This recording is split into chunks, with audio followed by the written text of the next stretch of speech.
When it comes to Facebook ads, there are a few factors that can determine their success.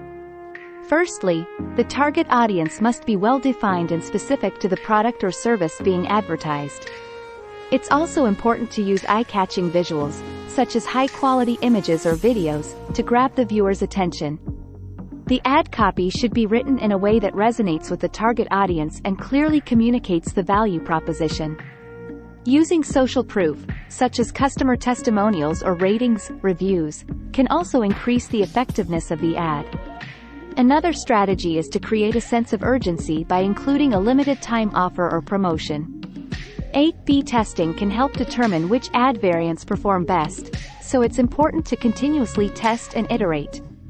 For e-commerce businesses, dynamic ads that show personalized product recommendations based on the viewer's browsing history can be effective. Retargeting ads that show products viewed but not purchased can also help drive conversions.